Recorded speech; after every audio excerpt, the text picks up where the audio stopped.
No need. Dreadlocks. All right. Dreadlocks and triangles. So where it goes. All right. So we'll take it from page 68. And in general, we said this kind of the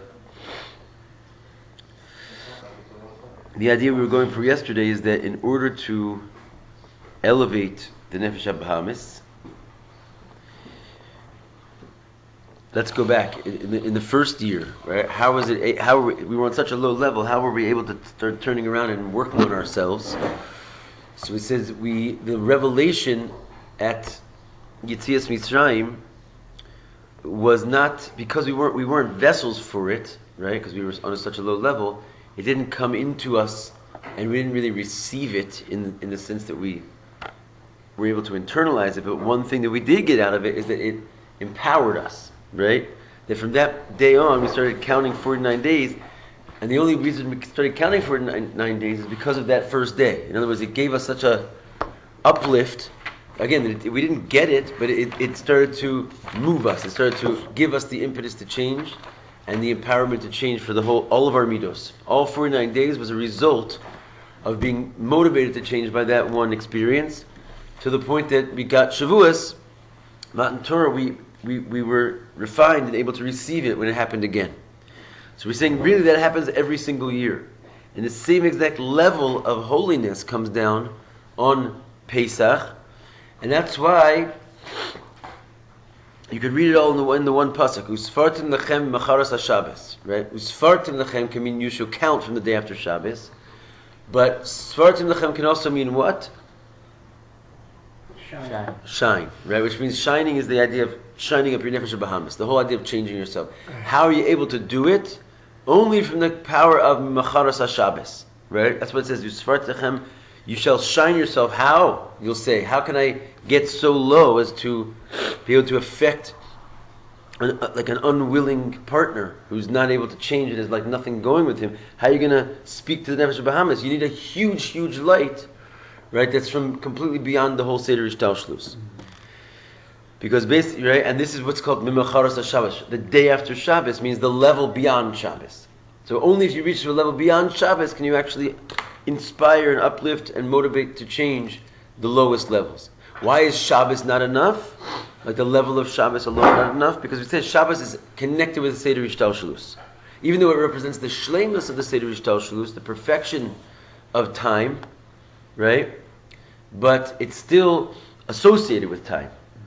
It's the wholeness of time. It's like all of time at one time, right? Which is great. Which means like it's saved, it's perfected, but because it's associated with time, it doesn't have the power to go down into the broken areas of time, i.e. the rest of the 6 days, and appear there and move them. In order to get, so to speak, Shabbos to integrate with the rest of the week and elevate it, you need something beyond Shabbos, right? And that's the same idea that in order to get the godly soul to start to work on the animal soul and integrate with it, it's not enough that the godly soul can do it by itself. It needs like a motivation from a level which is completely beyond both of them, in order to bring it down and fix the brokenness. You with that? From yesterday? Remember all that? What's that? You're thinking up? Picking up what you're putting down. All right then. Good deal. All right, so that's where we left off yesterday. I have copies for the Yidden here. You have a copy? This is my notebook from last night. So that's, I think is that David's? Is my notebook from last night? Page 68. Alpi Kol Hanal. So it's kind of a well-timed class, because according to all that we said up until now in the Mimer, Yuvan Gam Inyan Lag BaOmer, which is tonight. Wow. You can understand Lag BaOmer. Shehu Bechinas Hod Shebahod. What is Lag BaOmer? It's the Inyan of Hod, right? In the Spheros. You with that? V'hu Gam Yom HaHilula de Rashbi. It's also, of course, the Yortzeit of the Rashbi. She'abo Gilo de Pinimiyas HaTorah, in whom was the first time the secrets of the Torah were revealed to the world. V'yesh lomar, the mitzad shnei inyanim elu shebelag ba'omer, that because of these two qualities of Lag BaOmer, right? One is that it's Hod Shebahod, one is that it's the Rashbi, okay? Therefore, this day represents the perfection and the main thrust of the work that we've been discussing throughout this whole mimer of Sfiras Omer. In other words, it's like Lag BaOmer is not just stam a happy day in the midst of the Omer, where we're celebrating a great man. It's basically the perfection of the Sfiras Omer. To the point that really everything that happens after that, it's like it's not downhill. But you're done. In other words, it's just sort of like sort of collecting the little scraps, But the main work has been completed. So it says in the Kotei Devarim that whatever for the Rashbi, whatever the Jews don't do, he picks up. He does. Interesting. So basically, it says, I don't know exactly. Kadali smoch ala b'shas hadchak. It says, like, he has a statement in the Gemara. There's an argument, and at the end of the day, they're like, listen, you can always rely on Rabbi Shimon in a difficult time. Like, in other words, if you want to rely on him, you can. And then they just take that statement on its own. You can rely on Rabbi Shimon in the Shas Hadchak. Anytime you have any difficulties, you can just rely on Rabbi Shimon. He'll take care of it. Say basically the whole world is existing in his merit. That's basically what it comes down to. So maybe this is part of it. In other words, you fix yourself as much as necessary. But that's not really where he's going. He's just saying that because of the type of work that you've done up until this point, you get to a certain state of, as we're going to see, Hod Shebahod represents sort of the lowest of all states of the nefesh of the soul. In other words, it's not just happens to fall on that day. There's an unbelievable connection between Hod Shebahod and Rabbi Shimon.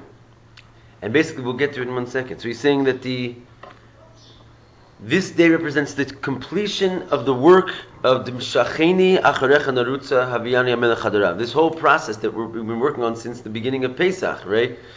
Which is that draw me, and then we'll run after you, and the king is going to bring me to his palace, which is basically the whole notion of everything we described. Let's just go through it quickly again. Mishacheni means draw me, which means this is the experience that we just mentioned, Yetzias Mitzrayim. You're being drawn from above because you don't have any vessels from below. You don't have any work that you're doing from below. So that's the experience of Memacharas HaShabes, basically, this powerful level of being drawn from something infinite. And then that enables the process of Acharecha Narutza. We will run after you. Meaning all of a sudden you get your Nefesh HaBahamas is now motivated because of this unbelievable revelation. Again, it doesn't change the Nefesh HaBahamas, but it makes the Nefesh HaBahamas want to change and start running, right? Which itself starts to make the godly soul start running, because that's why it says narutza in a plural. If you recall, we spoke about this for a couple days in a row. That once the animal soul starts to run, it sort of teaches the godly soul to run as well, right? And then this is the process of basically the godly soul's ability to lift up the animal soul in this way. And then the process gets completed when finally the animal soul is a kli, and then the king will bring me to his palace. So all that is completed essentially at tonight.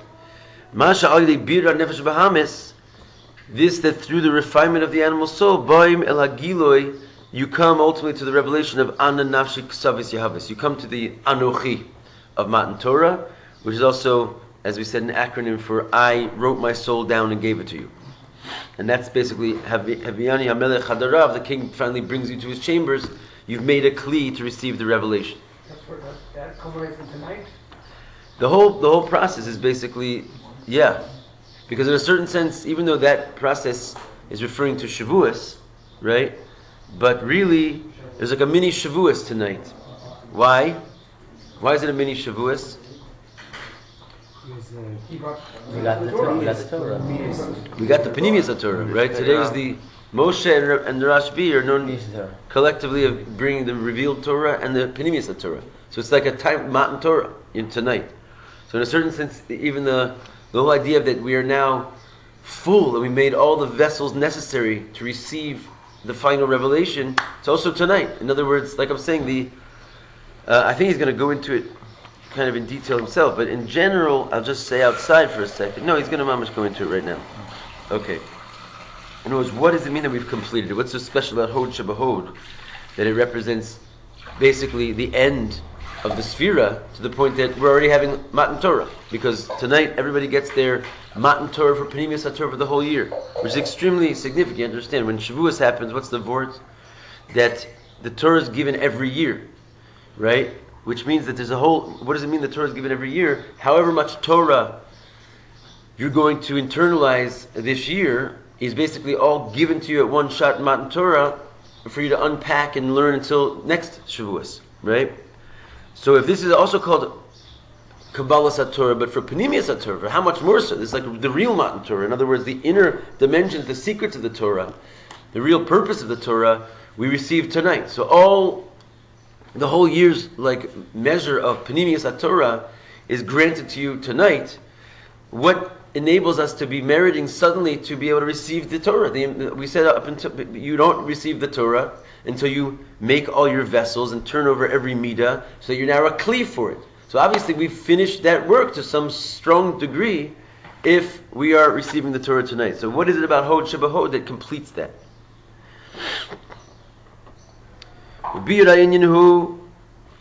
To explain, and this what we're about to say, he says in a footnote at the bottom. Yeah, that's not the right one. No, you don't want that one. You want this one. Anyone needs a copy? I have plenty of copies. At the footnote at the bottom here, he just brings I'm just pointing it out so just for your edification here. But there's Re'ei Siddur Imdach. See the Siddur with Chasidus, Divrei Elokim Chaim, Shar Lag BaOmer. Right? You know what the Siddur Imdach is? Right? It's a special Siddur that the author wrote, which is filled with Chasidus, basically. Right? That's not Baruch, right? Baruch has it? Okay, yeah. Baruch has it. But we have one in the shul, and everyone should have one, because it's like a classic sefer, basically.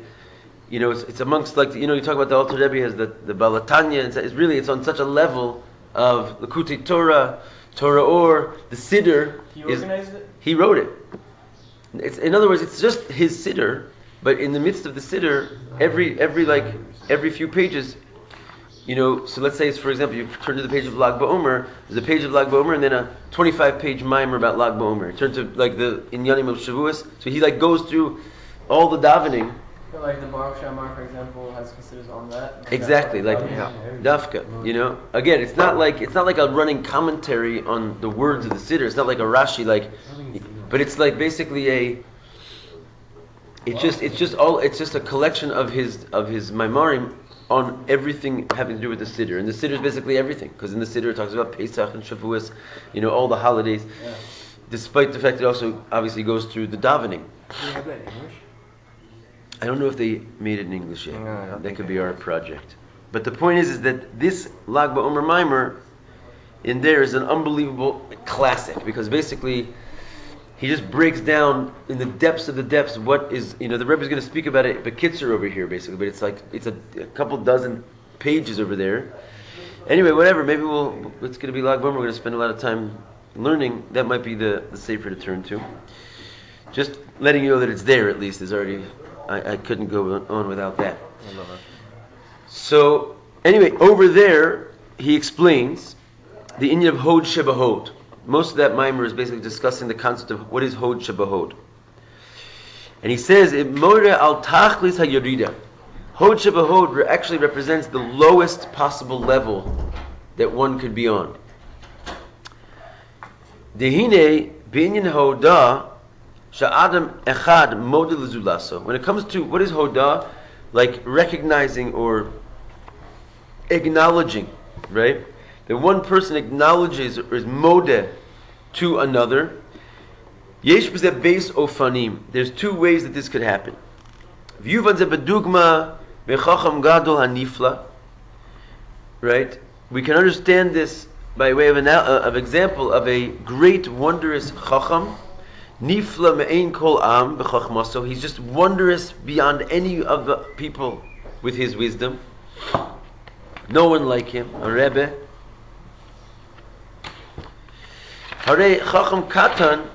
Oof. Sorry. Here you go. Thank you. Chacham katan she'enu mevin dvarav modelo. So a lesser chacham who doesn't really understand what he's saying, he's modelo. In other words, he acknowledges that he's standing in front of brilliance, and he's like, I'm not exactly sure what you just said, but you're my rabbi now. You know what I'm saying? Like, basically, I am modeh to you, specifically because you're saying things that are beyond my comprehension. Notice sometimes you could be modeh to a person because he wins an argument. In this case, he's modeh because he doesn't understand even what the guy's saying. It's such a wondrous wisdom. But how do you... He's modeh to the whole person, not necessarily to this argument. He's like, obviously, it's like being modeh to the supreme authority. I know, but how do you qualify this person as legit if you don't understand anything they're saying? Not anything they're saying. You acknowledge. It's not anything that they're saying, right? It's more like they start to explain something to you. Right. You can follow them to a certain point, and the point that you follow them to is the peak of your wisdom. They're just like, and then they're like testing your kalim at every level. You know, it's like you're at first you do see the brilliance of it. You see the wisdom because you're a chacham. So you basically are recognizing the unbelievable chachma, and then it's just like the chachma goes into a state where it's beyond what you can grasp. So you're not thinking that they're just saying gibberish. You see that they're wiser than you, and now they're going on and on and on and on and on into realms of wisdom that all you can do is be modeh to it. You're like, okay, if you say so, then that's like mamash emes, because you've gone to a state where your wisdom has just confounded me, right? You know that it's wisdom. It happens often. Don't be so shocked. In other words, like you could sit in front of a Gemara, okay, like happens to me practically every day, right? And you basically, you're going to try and, it's not like you think that maybe the Gemara is a dummy. That's not going to happen, right? How do you know the accuracy of the Gemara? How do you know you don't understand it, right? Because there's a plenty that you do understand. That you're like, this is like the most unbelievable wisdom I've ever seen in my life. And Daf Lamed Gimel, I have no idea what it's saying over there. It's just gone to a place where I can't wrap my mind around it. It's just like unbelievably wise. Like the arguments are so deep, my mind can't follow it. You know. I know, but the reason why we feel like it's unbelievably wise is because at some point we do figure out what it says. Not necessarily. I guarantee you that you pick up the many books. Okay, let's just take like the obvious. The Kisvei Arizal, okay? And you're, unfortunately, in this lifetime, probably never going to understand half the thing it says in there. It doesn't mean you don't recognize that it's wise, right? It's just going to a place where the language and the subtlety and the arguments and like even the subject matter that's discussing is just something that it boggles the ability of your mind to grasp, right? There's not things that are beyond your grasp. Of course there are. Try just simply to explain to like a 3-year-old, you know, so you wanted to explain to him, you know, what an airplane is. To some degree, he can grasp it. If you're going to start trying to explain to him the Seder Ishtalshalus and the Orein Sof, he's going to go with you for a few minutes, and then you're going to be talking about things that are beyond his comprehension. That's going to happen also with this Chacham Nifla, Me'in Kol Am. It's like you realize that he's speaking Chachma, but it's a Chachma which is beyond your comprehension. Right? It just is that way. Doesn't mean that it's not wisdom just because you can't understand it. And you know that. In other words, you're modeh to that. But that's the point. You sort of get to a place in yourself where you're the whole Indian of Hodah, it's not like your highest quality. If you knew that it was wise because you got it with your wisdom, it wouldn't be called Modah. It wouldn't be called Hodah, excuse me. It would be basically like you grasp him. Like you're on his level, and he just came up with wonderful ideas. That's not really called hodah, right? It's like acceptance of. It's like being swayed by an idea. Hodah is just like basically like I can't understand you, but I'm just like in acknowledgement of your greatness, right? But the chacham katan, the smaller chacham, gets to that place because of his wisdom, as we're going to see right now. In other words, he basically is going with the guy to a certain degree because he himself is a wise person. Right.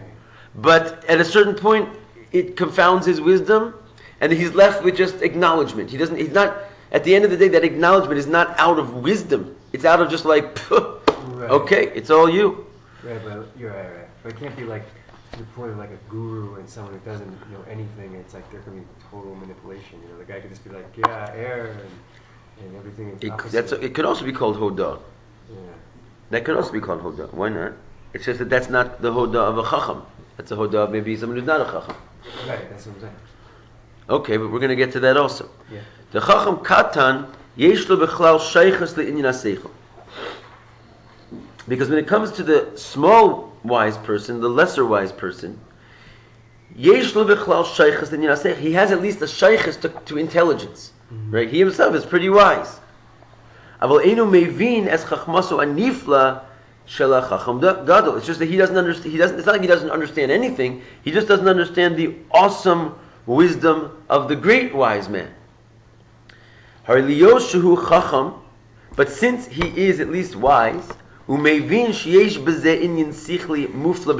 is important for a conversation. Yeah. He understands, mamish, that there is in this an inyan of wondrous intelligence. Exactly. Right? He doesn't know what the intelligence is. It's like you and me opening up the Kisvei Arizal. There's no doubt that you're looking at some kind of a wondrous intelligence over here. You just have no idea what it's saying. Right? It's not, that can happen. Right? You realize you're dealing, we're, so to speak, a chacham katan. Not like it's like we understand the language. We understand some of the words. We understand that the person who wrote it definitely understands the language and the words. It's just that when we come to it, it defies our understanding. But that's the reason why you're modeh, and you have total acceptance and acknowledgement, and hodah to the wiser chacham. You sort of like put your sword down, and you're just like, okay, I'm yours. I acknowledge you're my master, based on your intellect. That's the point in this case. Mm-hmm. The chacham katan gets there to the level of hodah based on his intellect. Leon, I have a copy for you if you want. Unless you're busy. I'm just saying, you look lonely over there. You can join the fiery conversations. Which means that even though he doesn't understand or grasp the seichel as it is, the intelligence, what's being said to him, but he does understand, or he grasps that this is a wondrous level of intelligence. That much he grasps. And this is what causes him to acknowledge and accept him, and basically, I guess those are the words. What's the best word for hodah? Acknowledgement? Surrender? Recognize? Yeah. Give over, give thanks, hodah. Yeah.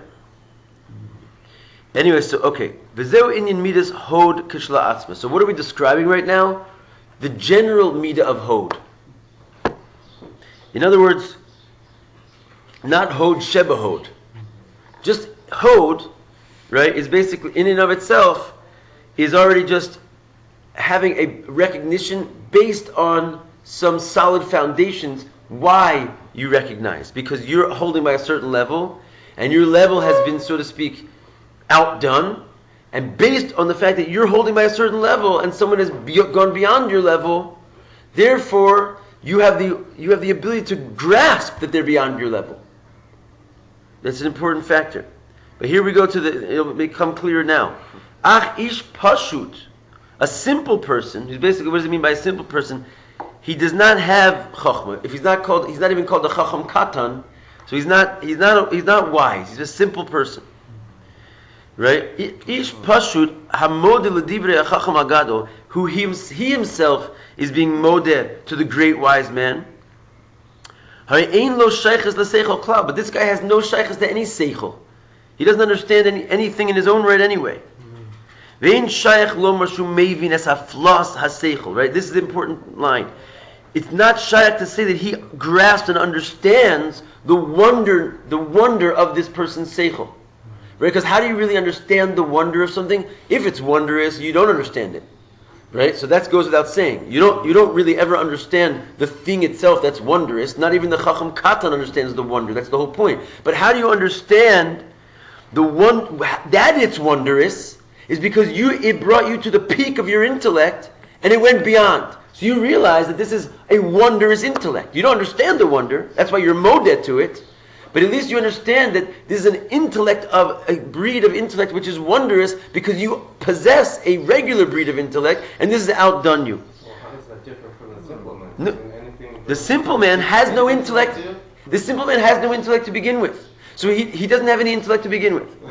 I'm serious. That's the point. He's not shayach to seichel, it says. I'm not trying to make fun of the guy. It says he's not shayach to seichel. You don't know anyone like this? You probably know plenty of people like this. All right? In other words, they're just pashit people. They might have wonderful midos. We're not knocking the people, but they don't like get into learning and thinking. They're pashit simple people. They drive a cab. That's what they do. They talk about cab things. They drive a cab. They're not those kinds of cab drivers and sfas that are going around thinking about Kabbalah all day either. They're just simple people doing simple things, farming the land or whatever. Right? They're not scholars in any way. Right? It's not their thing. So such a person, when they hear the words of the Rebbe, now the Rebbe is still saying wondrous intellect, but they don't even have a basic intellect to recognize the quality of what it means, wondrous intellect. They don't know that the intellect is wondrous because it's defied their intellect. Defying their intellect, even the simple katan can do. The chacham katan can do. Right? Yeah? Are you asking me?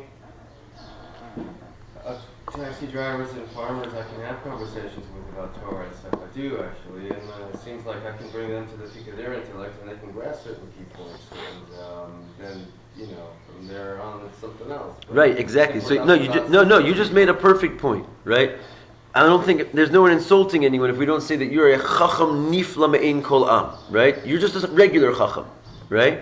So if you can bring the fact that you're bringing a simple person to the peak of their intellect is the whole point. Right? In other words, your intellect and my intellect are just on a regular basic level, right? That's when we come in front of someone who has unbelievable intellect, they just confound us and we just like, okay, I don't know anything.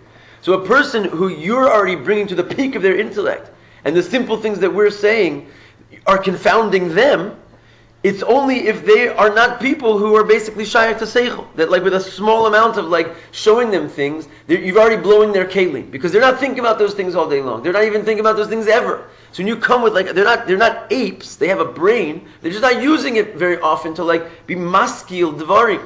So when you come and you start to show them some wisdom, in short time they're just like, whoa, slow down there, like, because they're not with you on like thinking all the time. So that's because they're a simple person. I'm not saying they don't have a brain. They're just not shayach to seichel. I'm saying, It's relative. It seems like the geniuses that we're talking about, they can say the same thing about us. Of course they do. That's the whole point we're trying to make. Let's say you're a chacham katan, and when you come in front of a true genius, in short measure, he will make it so that all your information that you have in your head is like, you realize that you have no idea of anything. You don't know what you're talking about because he's showing you a form of intellect which makes you completely like a babbling fool, basically. You're like, I have no idea what you're talking about. Even though you can follow him to a certain state, right? But then he starts just going into like bringing forth such, a pipeline of wisdom that it just defies your ability. You know that it's intellectual because you like taste the fact that there's something intellectual going on here, but in short time, it's just beyond your kelim. You don't have the facilities to grasp what he's saying. So what I'm saying, yes, the same is true about the cab driver in our analogy with you, right? But the point is that you're not a chacham. The reason you're confounding him is not because you're such an unbelievable. I'm not talking about you. Maybe you are. I'm just saying in general. The reason that a regular chacham katan is going to confound the cab driver is not because he's bringing forth a type of seichel which is nifla. It's because the other person is even shayach to seichel. So when you start telling him normal seichel dika things, in short time, he's just like, whoa, you've broken my vessels. Like, stop there, I can't hear anymore. Whoever you are is like, you're the wisest man, I'm going to follow you to the end of my days. You're not fit to be followed to the end of his days, per se. But because he's not shayach to seichel, he recognizes you as just something way beyond him. That's what makes him a simple person. Imagine what happens when he comes before the Rebbe, right? So he's hearing wondrous seichel. It would be even wondrous to you, the seichel of the Rebbe. To him, he doesn't perceive the wondrousness of the seichel. To him, the wondrousness of your seichel and the wondrousness of the Rebbe's seichel is the same, because the whole thing is just way beyond his head. Right? And so that's what I'm saying. The difference here in the perception of the simple person towards the great wise man, to the lesser wise man towards the great wise man, is that the lesser wise man, he recognizes, he can feel the hafla of the idea. He can realize that this is a wondrous seichel. The wondrous. Whereas the simple person, he doesn't have a recognition of the wondrousness of this seichel, because it's not even shaykh to seichel bichlal to know that this type of seichel is just like way beyond. He doesn't even know what you're talking about. He can't even distinguish the difference. So he doesn't have even a feeling for the wondrousness of the Rebbe's seichel. This is what we're saying here. Okay, so the simple person, yeah. Ein shaykh lomer shehu mevin es haflas haseichel. That's where we left off. It's not even relevant to say that he picks up on the true wondrousness of the seichel of the Chacham Gadol. And that's why he's moded to him, right? Go back and forth with these two guys. Why is the Chacham Katan moded to him? Because he recognizes, he can taste, he can sort of feel the wondrousness of his seichel. That's not even shaykh for the simple guy we just said. So that's not the cause of what makes him be moded to him. It's not because he realizes just how great he is, way, way beyond. Because he doesn't have the senses to feel that level of the Rebbe even. Ela hodah lo mitzad Chabad v'lo mitzad Chagas elo mitzad inyan hodah atzmo. So what are we saying? That the hodah is not because of an inyan of Chabad, I'll explain in a second, and not Chagas, but just stam hodah on its own. So go back. What does it mean hodah based on Chagas or Chabad? That's the Chacham Katan, right? He's modeh because he himself has wisdom. Or he's modeh because he himself feels the true greatness. So that's called a hodah based, it's not real pure hodah. It's not like hodah to the core. It's because it's hodah which itself is already predicated on the fact that you're a somebody. You're not just like a mode'er going around all of a sudden just like being dust to the floor of everybody. You're only dust to the floor of people that you because you hold yourself to a certain belief, certain level. So you're only going to be moded to someone who's able to trump you on that level. How does this modeh conversation fit into? This is hod shebahod. This is the sphera of Rabbi Shimon Bar Yochai. Okay. So he himself was on the level. No, so we're going to see. So anyway, so the hodah of the simpleton is not a hodah based on Chabad or Chagas. Does everyone understand that? Seriously. Yeah? Ela mitzad inyan hodah atzmo. It's just hodah period on its own. Hodah ba'alma. It's just simple hodah, not compounded with an acknowledgement based on your own intellect or your own level. Dezeu inyan hod shebahod, and that's what it means, hod of hod. Right? When we're talking about reaching the hod of hod, this is what it means. It's hod of hod. In hod itself, it's hod just based on hod alone and not based on some kind of a level that you're holding. And like the simple person who has pure acknowledgement, not because he really understands what he's acknowledging. He's just simply acknowledging. You getting this? No? The lower level again? The analogy is the simple person's recognition of the great wise man. He doesn't recognize and submit to this great wise man because he really knows what the wise man is. It's his acknowledgement, his subservience is not based on him holding by a certain level and recognizing that this person is really fit to deserve his obedience or his acknowledgement, because he doesn't get what it is that he's acknowledging. You see that? Because of what we said before. Yeah, he's not shaykh to seichel. So You can't discern between two different knowledgeable people. Exactly.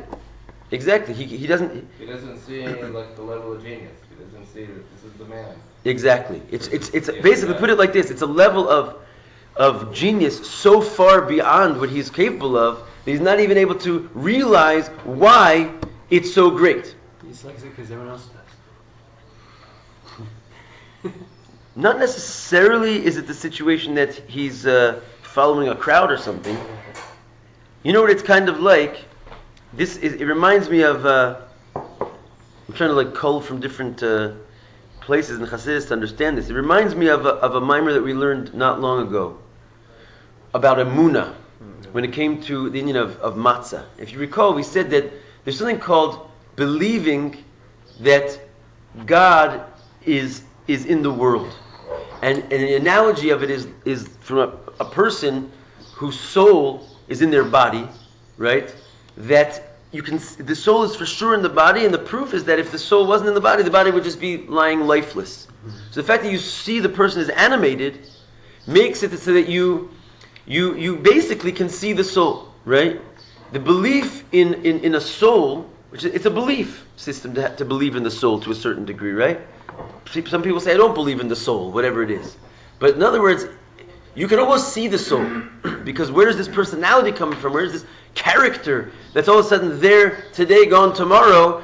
Right? Obviously there's some life force inside which is animating, which is not the body itself. It's like an add-on, right? And this is the life force inside. So you can make a quick analogy to the whole world. The world is animated.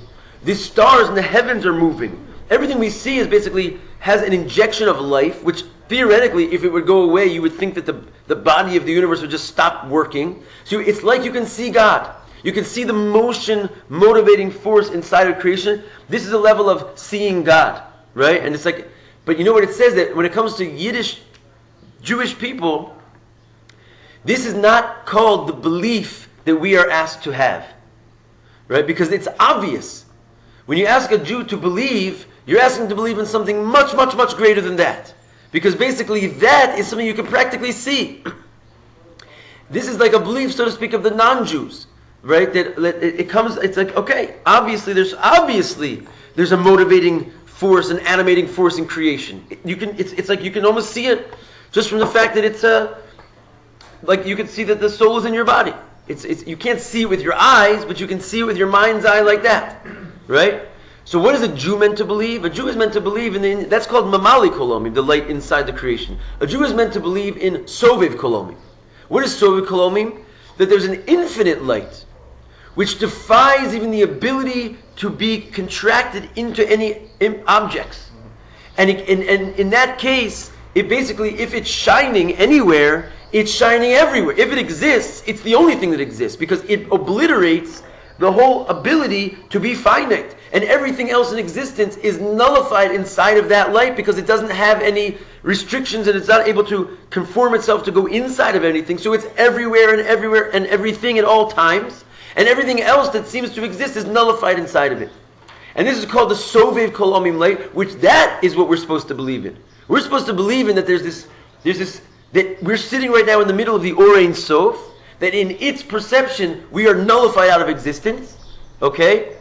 And basically it's a light which you can't see, you can't feel, you have no idea of its existence, and nonetheless it is the only existence, right? So this is like the difference between, we're like, let's say, the Chacham cut, or we're the simple person, right? It's like we don't even know what we're talking about over there. It's not like we grasp enough of godliness to really recognize that state of existence is there. That's what we call it emunah. This is the belief of the Jewish people. Belief is connected with hod. It's like you don't know anything that you're talking about. There's levels upon levels upon levels, and then you can take it higher. Even that light, right? That light already exists in a state where it's expanded and come out, so to speak, of Hashem. He's already released it, and it's in a state of what we call hispashtus, and it's shining at least, okay? But there's a higher state of that light. And the higher state of that light is that it's still inside of Hashem's essence. I'm going intentionally to places which is like confounding the intellect. Already, you don't even understand the first level of the light. And now you're going to say that the light is existing on a whole nother level, which puts even that first level of light into a state of bittul. It's like you're going into places which you don't know even what you don't know. Right?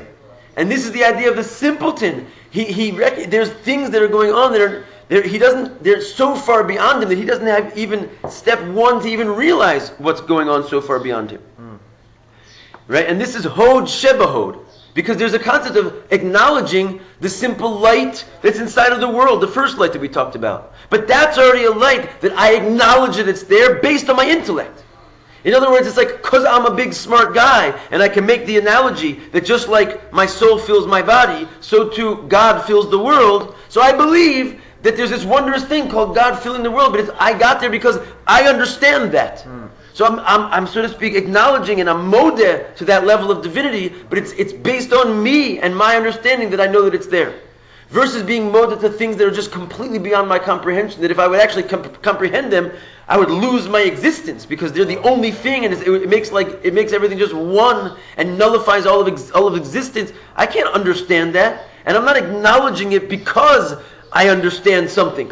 I'm just a simple person who believes in God, basically. This is what Moshe understood when he fell on his face? This is what we're saying here regarding the simple person, Lagabe, the Chacham Gadol. He doesn't even know what he's acknowledging, but he acknowledges.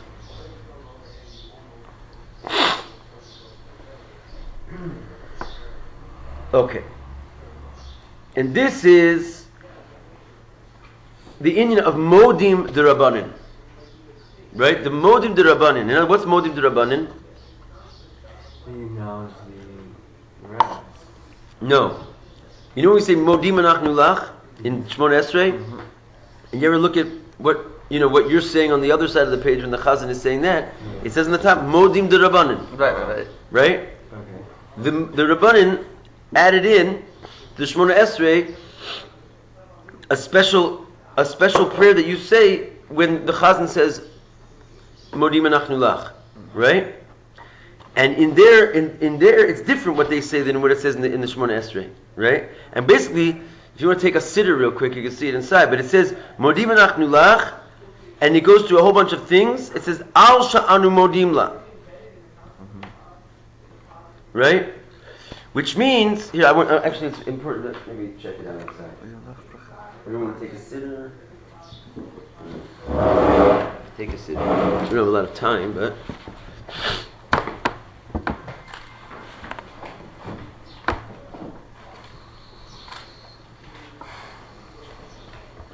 So if you look at this is exactly what the Rabbanan, this concept that we're saying is exact about Hod Shebahod, is exactly what the Rabbanan wanted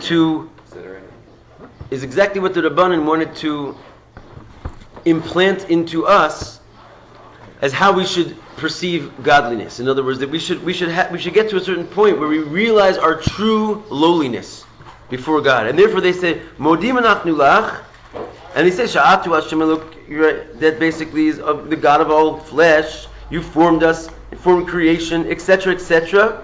You're going to raise us back from the dead, etc., etc. And then at the end it says Al Sha'anu Modim Lach. That's the point we want to. That's the only part he quotes. I just wanted you to see it inside.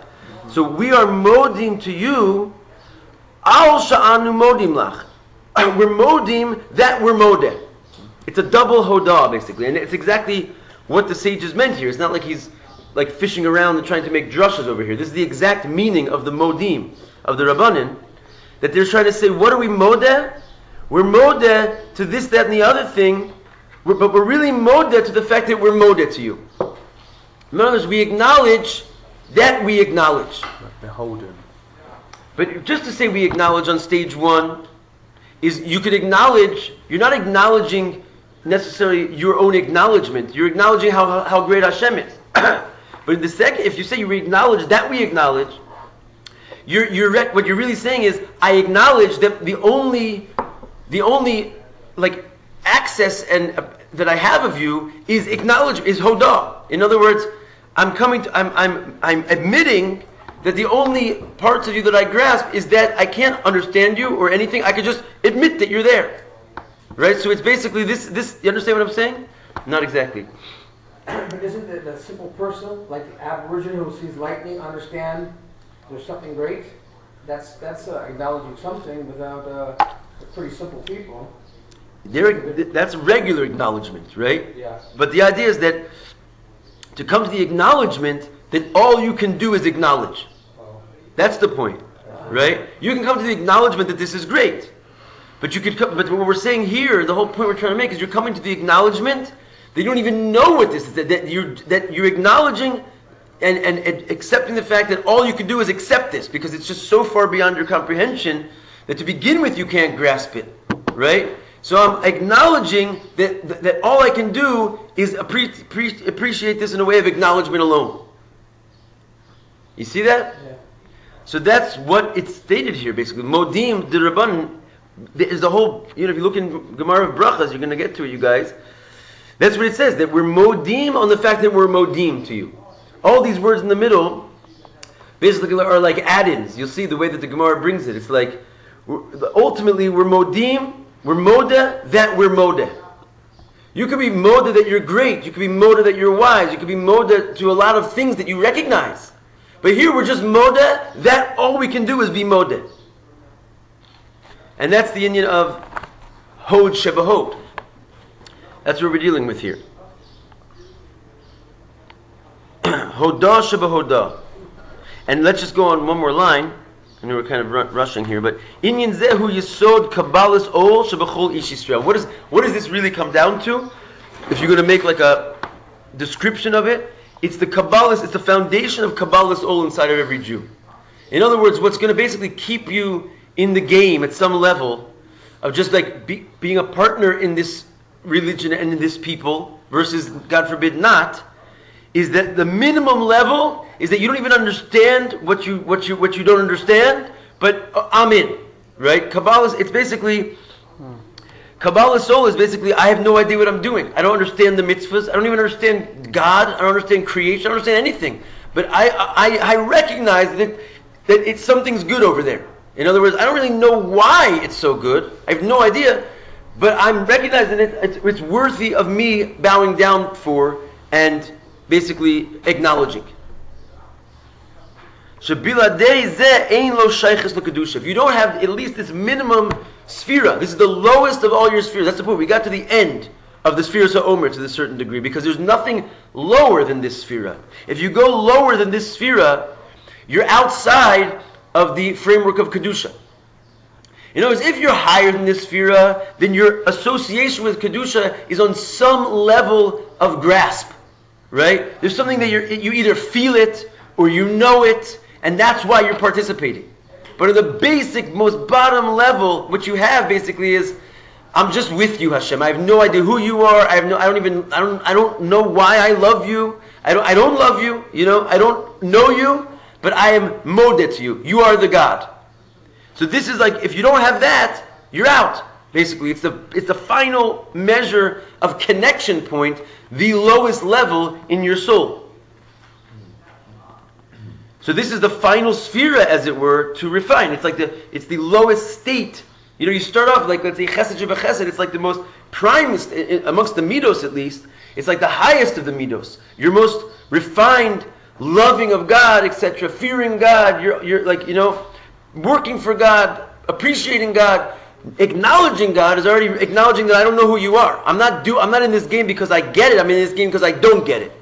And then going through all the spheres of not getting it, this is, I don't get it, Sheba, I don't get it. But I'm just hanging in there because at least minimum I acknowledge you. I don't even know what I'm acknowledging.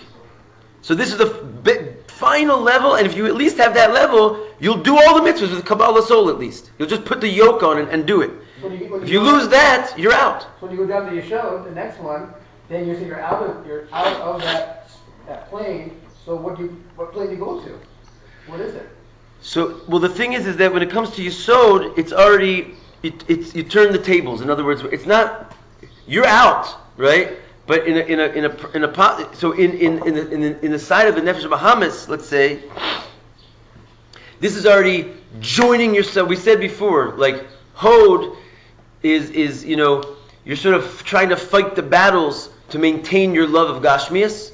Remember, if you recall, whether it's Netzach or Hod, Yesod is like you lost basically. You're joined up with the Gashmias, and it's just an automatic thing that you're going to wind up feeling your thought, speech, and action, which is Malchus of Klippa, with bad stuff. So when you get to the Yesod level, you're joined up to the bad. On the side of Kedusha though, right, it's like once you have this Kabbalah's Ol, and you've secured that, because we're talking about elevating the animal soul. So when you get to the lowest level of elevating the animal soul, you grab that midah of Hod Shebahod.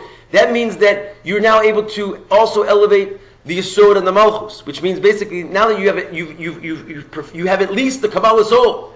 In other words, you're never going to leave the fray because you've elevated that midah. So now you actually have the power to go in Yesod and Malchus. What is Yesod and Malchus? They're called Chutz Legufo, Bar Migufo. That's the idea of like basically not even affecting yourself anymore. It's now bringing Kedusha into the outside world. This is the lowest sphera because it's still inside of you. So in other words, this is really the end of Sfiras HaOmer when it comes to refining your midos. The rest of Sfiras HaOmer starting tomorrow night is basically your now perfected midos has the ability to go and start to affect the world around you, to exit the goodness that you have to the outside world. So that's why this is Mamash Matan Torah. In a certain sense, this is the shlemus of what the whole purpose of Sfiras HaOmer was about, because you got to the bottom of your midos. This is the lowest midah that is inside of us. Which one are we talking about? Hod Shebahod. Tonight. Lowest and highest. It's the lowest in the inner midos, in the internal midos, right? Which is basically the real you. The other midos is all about giving out. But then it was like the highest and the deepest. It was the birth of the Zohar. And Well, that's what we're going to say. Remember, where he's going with this mimer is that the ability to affect the lowest thing. Like remember, just take it from the beginning of this class and yesterday's class. We were saying that where do you get the ability to affect the nefesh bahamas and like basically the something that's not even a kli for kedusha, such a low thing that's not even a kli for kedusha. Where does the power of that come from? We said it comes from not even from Shabbos, not even from the peak of the Seder Ishtalshus, but from macharas HaShabbos, from beyond Shabbos, from like the essence of Hashem. Only such a level has the ability to actually uplift the lowest of the low.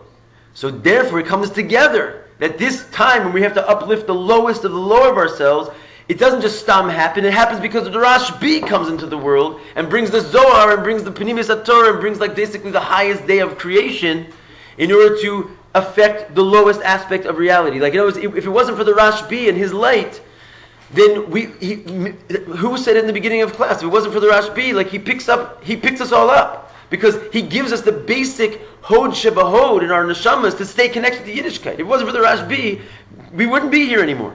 Literally. Just like you could say by Moshe Rabbeinu. Right? If it wasn't for Moshe Rabbeinu, we wouldn't be here anymore. He gave us the Torah. But the Torah itself doesn't connect us the way that the Pnimius HaTorah connects us.